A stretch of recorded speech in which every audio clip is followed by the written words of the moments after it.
Welcome to Nicstalgia, your favorite pop culture podcast, where we have deep conversations about superficial things. I'm Nicole, your host, and each week we unlock core memories from the 90s, 2000s, and beyond while examining the past through a contemporary lens. Our guests are pop culture tastemakers who explore how our formative experiences shape how we see the world. We talk about trends, fashion, music, identity, consumer behavior, societal attitudes, and more. Nicstalgia is a reminder of how our individual and collective memories make us feel like we belong. And if you like Nicstalgia, be sure to follow, subscribe, rate, review, and share with a friend who loves pop culture as much as we do. Plus, we have a lot of fun. Enjoy the show.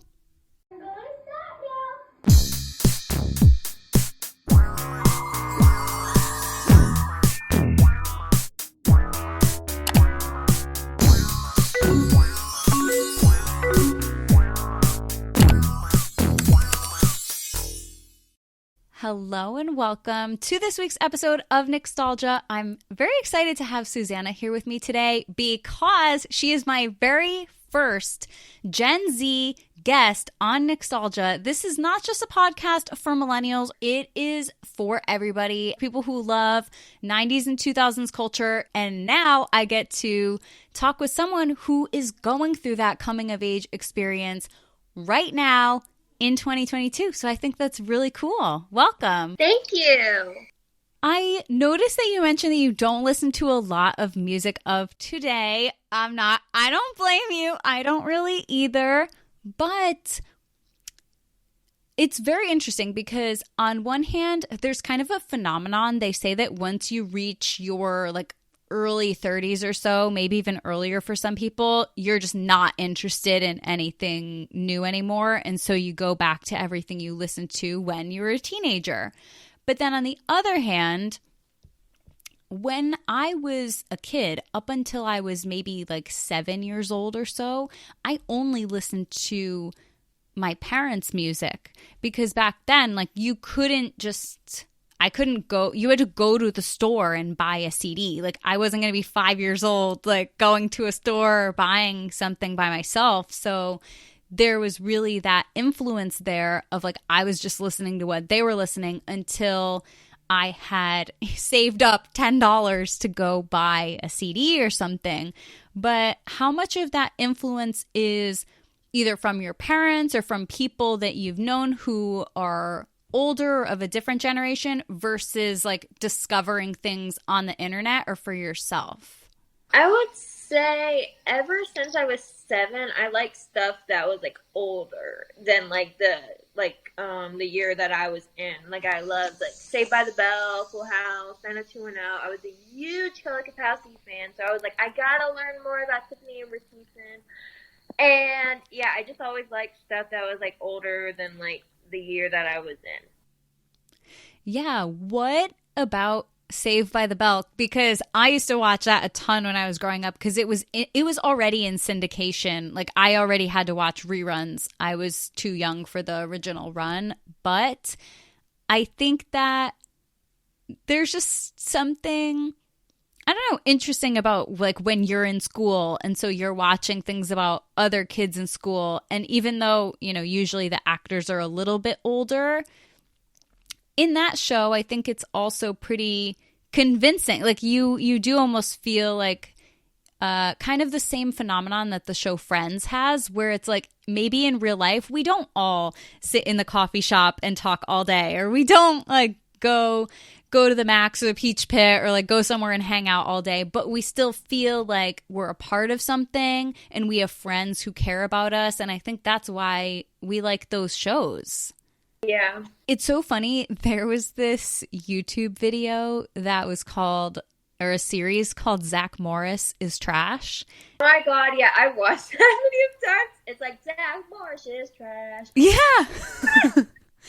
I laughed so hard because here you are thinking, right? Oh, Zack Morris, he's the ringleader. He has that big cell phone. He's just stirring up all the trouble. And then you watch these videos and you're like, oh my God, the way he threw people under the bus, the way that he would pit people against each other. I'm like, wow, that just says a lot. It was like, oh my God, we did not realize this. Yeah. Do you feel like you have that feeling a lot when you watch things that are older that you're like, wait a second, this like is weird. Like there's no way this would happen today, or like this would be or like this I can't really relate to because school is so different now.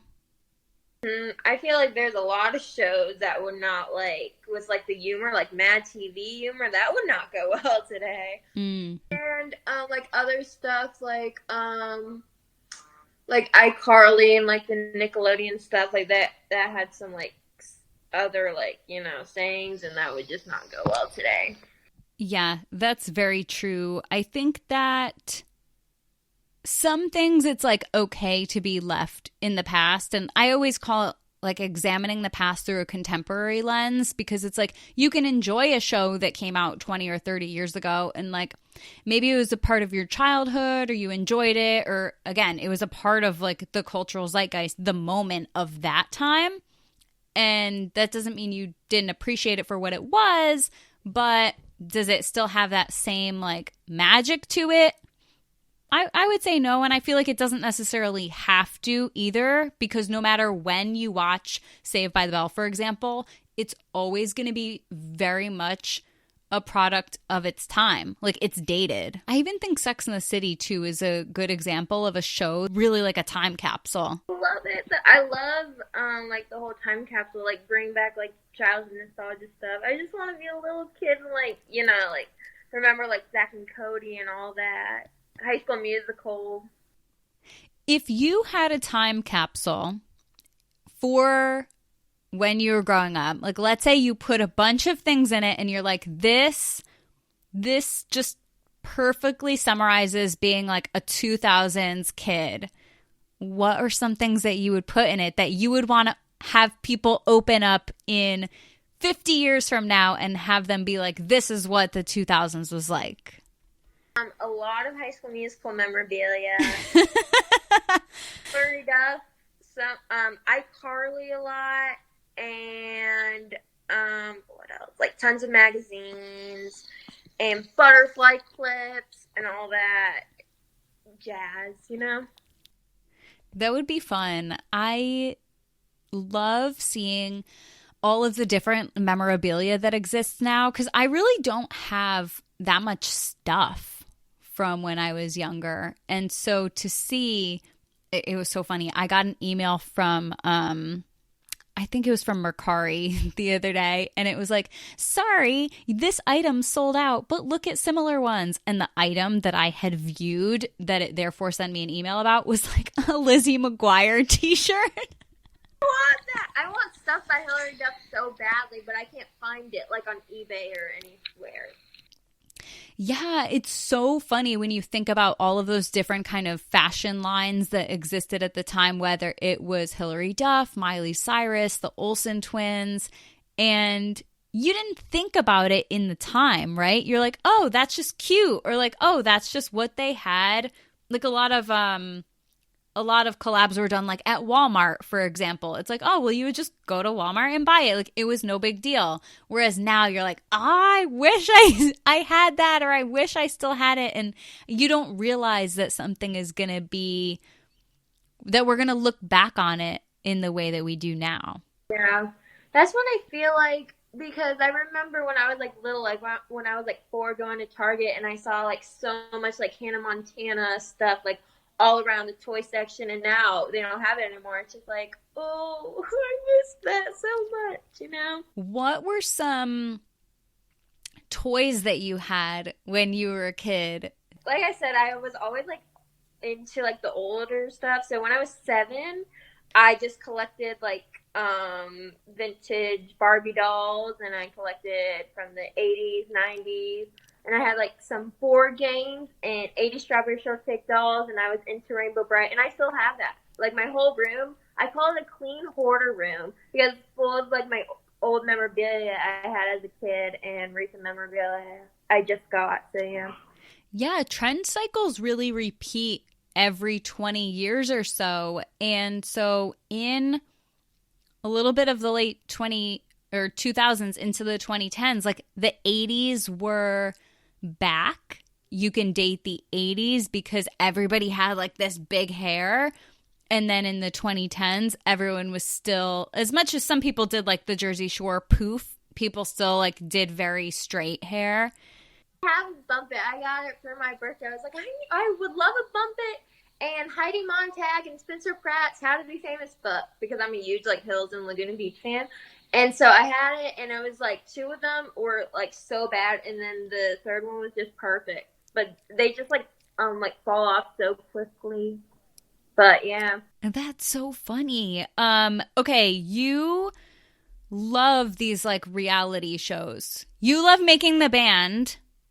Danity Kane. If you were to make a super band, we'll do one edition of girl band and one edition of boy band. So if you were to make your own girl band, it could have maybe 4 or 5 people. You could pick anybody from any singer you want. Who would be like your ultimate girl band? You're making the band. Britney, of course, because she's my idol. I think Heidi Montag will kind of be good. And Jessica, because we need her. Rachel Stevens from S Club 7. Excellent choice. Somebody from Steps. That's a great combo. And also Rachel Stevens, she had a song called LAX, and it was about Justin. Well, it was actually a Britney song, and it was going to be about Justin, and Britney liked it, but her team didn't like it, so they gave it to Rachel. Let's see, boys. Definitely, just all the Backstreet Boys. That's what I'll put because I love the Backstreet Boys. The Backstreet Boys might already just be the perfect boy band. Because they're the best-selling boy band of all time. Yeah, I think that's something really interesting too, that the Backstreet Boys were far more commercially successful than NSYNC was. I know people love to compare them, and because they were created by the same very questionable person, we don't stand. That was all just marketing. Like that was all just pitting people against each other to sell things to us, which worked. And that's why, therefore, that formula was able to be recreated with all the other different boy band spinoffs. That is why literally Making the Band is of his creation. And yeah, that's like how I was saying, how we just reconcile the fact that like that doesn't mean we can't enjoy NSYNC or Backstreet Boys or Making the Band. It's just, that came from somewhere that was like shady and sketchy. And yeah, you can kind of move on from that. I want to hear a little bit, like, what was okay, this is so insane for me to think about the fact that, like, you were not yet born when Toxic came out. Like, that's crazy. That made me, like, what was life without Toxic? I don't know, because I was born in 2005. Right, like, honestly, that's amazing. For anybody who is under 18 who has never had to live a day of their life without Toxic, like, that's a beautiful thing. Yeah, or like her whole entire album. When was the first time that you remember Britney Spears? Like your very first memory? I feel like when I was 7, Scream and Shout came out. I remember when I was 11, I auditioned for my a cappella club, and I think they said it again. And then also, when I was like 8, my favorite song was Soda Pop by her. And then when I was like 14, I got more into her, like her whole like discography or something like that. And like I got like Crossroads and Chaotic, with her and Kevin. Like I watched that a lot. And then Wow. That's amazing. I just like can't speak highly enough of Britney Spears and her impact on just not just my generation, but like truly every generation. And the fact that you can discover her even at the Scream and Shout phase of her career. At this point, honestly, I would be totally fine if she retired and just wanted to live her life and be happy. I think she has given enough to everybody around her, and I hope everybody is like happy and healthy and safe. I just hope that whatever she thinks is best, like, is what happens. Do you have a favorite Britney Spears album? Okay, that's so hard. I don't know. It's hard. I love all of her, like, her whole albums and stuff. I can never, ever pick what my favorite song is. But recently, I've just been getting to In the Zone vibes, you know. I love the In the Zone era. If you really make me pick, Toxic is just always going to be it for me. I did it in my 8th grade talent show as my dance. Yeah, I grew up dancing. I took classes from several of her choreographers and several of her dancers, and even, like, you know, meeting the people that are in the I'm a Slave for You music video. I did learn the original choreo from Hold It Against Me. Yep. So that was fun. And I feel like through the dance lens too, it's super cool because Britney is just such a part of that world, and about how a lot of people who really, I mean, the goal in the dance industry was like to dance for Britney Spears or to choreograph for Britney Spears, or even just having that on your resume, like as that being something that you did was like the biggest deal ever. And so to get to, you know, be going to dance conventions when So You Think You Can Dance was a really popular show. I missed it was like the early 2000s, like So You Think You Can Dance, and like they had like all like the artists, like I remember Hilary Duff did one, Sierra, Rihanna, and I don't think they have anymore. Like I know So You Think You Can Dance, but like it was the early 2000s So You Think You Can Dance, and they had like a whole like different set. I just missed that. And the Dancing with the Stars. I loved the Dancing with the Stars. And they had like in the early 2000s, they did like Dancing with the Stars workout DVDs, and I used to do that like so much when I was like 11. I loved it. Yeah, that's so fun. I want to just ask you one more question, and that is just what you are looking forward to. Like as a Gen Z teenager in 2022, what is something that you are looking forward to having your generation like leave a mark on pop culture? I'm looking forward into seeing like all the kids like that are like were like born this year or something, that they're all gonna get into like big like Nickelodeon phase, like Drake and Josh and iCarly and Victorious that we all had and that we experienced. And I guess they're like gonna like Taylor Swift, like the Gen Z, like, you know, that's what I think. You know what? I used to work in the fashion industry. It's not like 13 going on 30, guys. Well, I'm not going to glamorize it. However, at one of my old company's fashion shows, Victoria Justice was there. So I've like seen her in person a few times. She's very beautiful. I mean, granted, that was after my time, but it's still cool seeing people where you're like, wow, in the grand scheme of pop culture, like those people made a difference. And like Paris Hilton too, I think would be the best example for my generation, where it's like being in the same room as Paris Hilton a few times, like that's cool. Oh my gosh, you were. That would be so cool. And I feel like Paris Hilton is like probably be like every generation, you know, because she had like a big impact in pop culture with like, I think tons of people are going to watch the Simple Life for generations on, and like her whole like Pink, you know.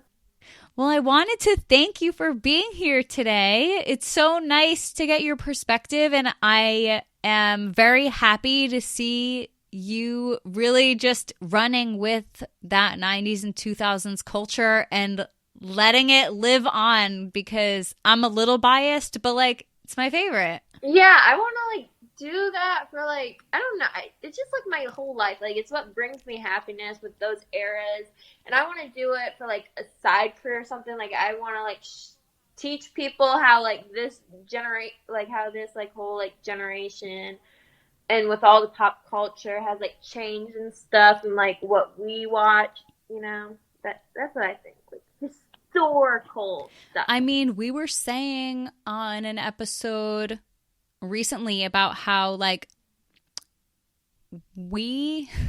okay, so if you think about it, like in the history books, right, you learn about things that happened so long ago, but then there's gonna become a point where it's like in schools they'll probably talk about the turn of the century.